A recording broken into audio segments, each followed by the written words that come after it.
Happy Friday, South Florida. Happy Valentine's Day. Welcome to South Florida Live. I'm your host, Miriam Tapia, and it's a special show today because we're live from Coconut Grove Arts Festival. It's setup day here in Coconut Grove, and today's show in particular, we're going to chat with some of the artists who will be shaping up this weekend, and it promises to be a great weekend of art. Coconut Grove, one of Miami's most vibrant neighborhoods, has long been a hub for cultural and creativity. The Coconut Grove Arts Festival, which started in 1963, has become one of the city's most anticipated events. It brings together artists from all over, celebrating the rich cultural diversity of Miami and its artistic spirit.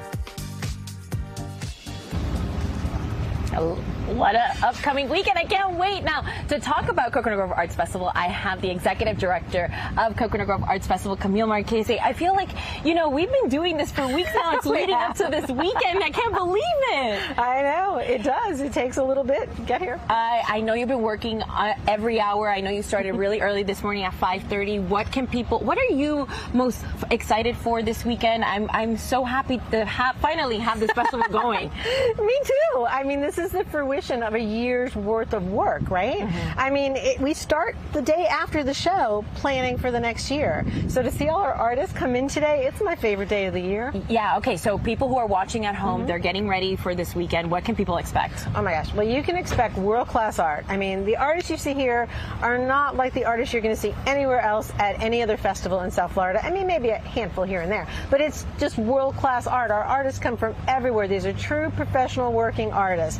This is how they make their living, you know? Yeah, and Camille, this is your first year as an executive director, right? Or I know you've been a board member, but I know this is your first year to come back. Actually, I've been the executive director for 3 years now, but Monty Traynor hired me.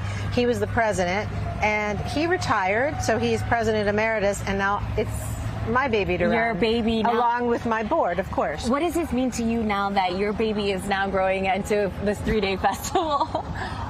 I mean, it's just this is the dream job for me. I don't want you getting emotional. No, I know, it's hard. This is the dream job for me. I've wanted to do this for, gosh, since I realized people got paid to do this. This is the culmination for me. So to see all of this happen and to see it go from being just a sleepy little park to a bustling, 5-block city thing with 285 artists and 80,000 people. It's just amazing. It's amazing. And congratulations to you and your team. I know you were working so hard to bring this festival to life. And of course, there's tickets available to catch. We'll talk about the artists coming up, but there's tickets available so you can come here to Coconut Grove Arts Festival and have a great time. Thanks so much, Camille.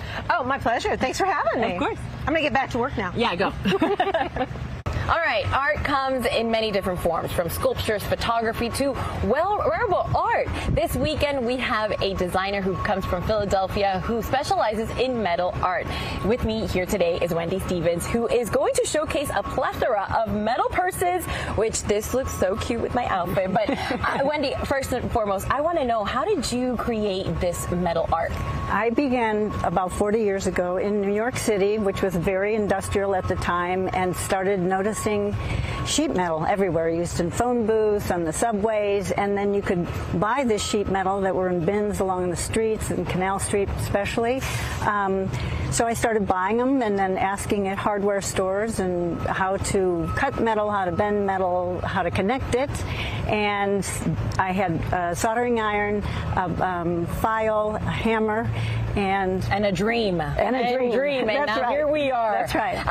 Tell me about your story, because you started it, you created even metal accessories, but then you had a fire. That's right. And so I lost 20 years of work, had to start all over again, and I was going to make it better, not do the same. So I learned a process called chemical etching, which is achieved by doing an AutoCAD drawing, and I can do all my designs in the metal now with this process. Okay, so this weekend at Coconut Grove Arts Festival, you're showcasing your new collection. Tell me more about that. Yeah, I have lots of different color leathers, different finishes on the metal, new designs, and I'm very excited to be here. Yeah, and what do you hope people take away when they buy this? What do you hope they take away from your art? Because this is art.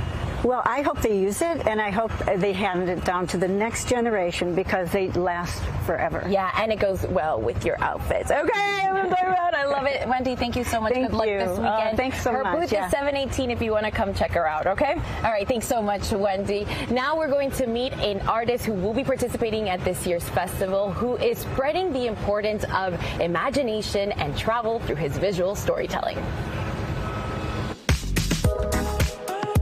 Before hitting the art scene, Miami-based award-winning illustrator Alex Lanier first worked as an architect. Then at FIU, he started molding his craft with his artistic ability. I always wanted to be an artist in architecture, so that brought me over to doing architecture illustrations. And then that just kind of, ramped into my own style, my own series and things like that.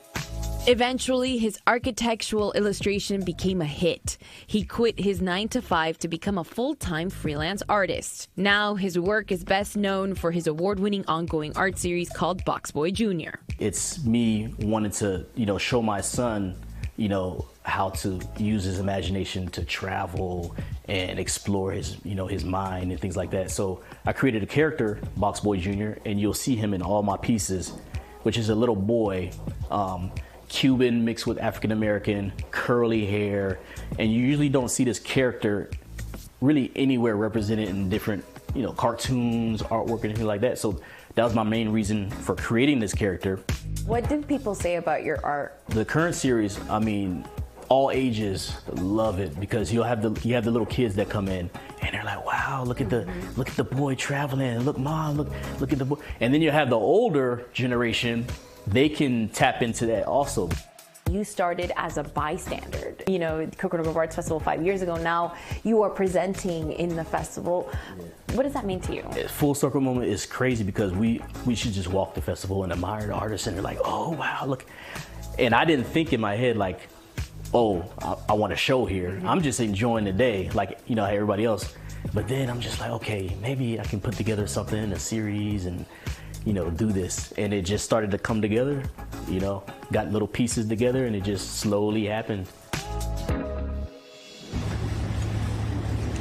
Isn't it so cool? Well, Alex will be presenting his art at booth 324. You gotta go check him out. I love his art. It's mwah, chef's kiss. All right, from another artist to another, we have Nicholas Barnes here, who is presenting his, okay, you gotta help me out. What is it, Cloisonnes? Wood cloisonne. Cloisonne. See, I was quick with it. All right, so now your work is woodwork and it's special. Tell me a little bit about the work that we see here. Yeah, so I take one large chunk of wood first, usually that I get off my property back in the mountains of Virginia, and I create a wood turning out of it. And then I'll cut all those little pieces you see out of different types of wood, usually wrap them in copper or aluminum metal, and then inlay them one little piece at a time into that wood turning. Wow, so how did you create this concept? What inspired it?